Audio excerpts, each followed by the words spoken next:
تخت سلیمانی دی په کوم ځای کې د کوم ځای نوم دی ننګرهی دا د کوم ځای کې سره سودرول سره کنه ډېر بهترین ځای دی خو دلته پکې زموږ څه کسان دي لکه هغه پکې اوس راښکاره کېږي لکه د مار کنه نو لکه د مار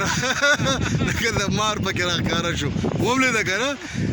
دا پکې د تخت سلیمانی کې چې کوم دی کنه وایي چې زه به پکې ته دغه شاته راښکاره کېږم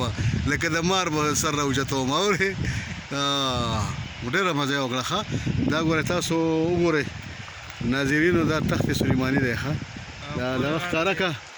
دا کرسۍ ښکاره که چې دا زمونږ ډېر بهترین ځای دی دې ته نن موږ ډېر په مشکله راورسېدو او ډېر په سخته باندې په واک هم دا دغه وکړو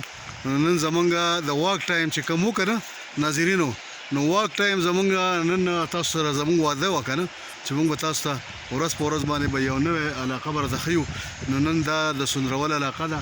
دا ننګرهی ده ډېر بهترین دغه دي او داسې تاسو ته دا مناظر ښیو دا وګورئ ښایسته مناظر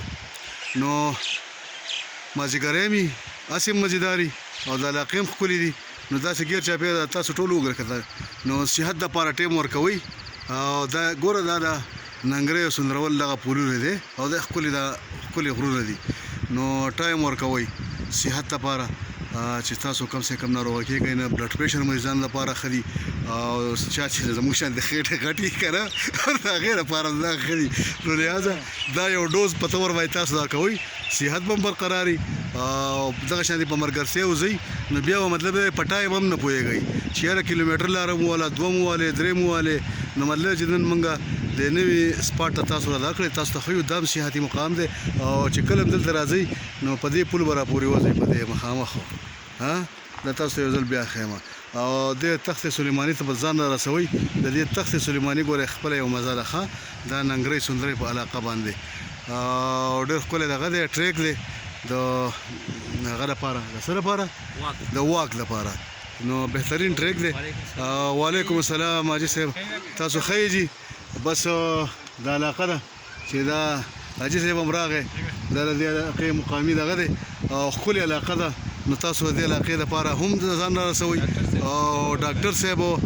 ولاړم دی د ده سره به بیا هم خبرې کوو خیر سره نو د صحت لپاره بهترین دغی تاسو روزانه یو ټایم مختص کړئ لکه دا مازدیګری ډېر ښه ټایم وي چې په دې کې واک به بهترین طریقه سره کېږي نو ناظرینو ستاسو نه غواړو په اخري کې اجازت د الله په امان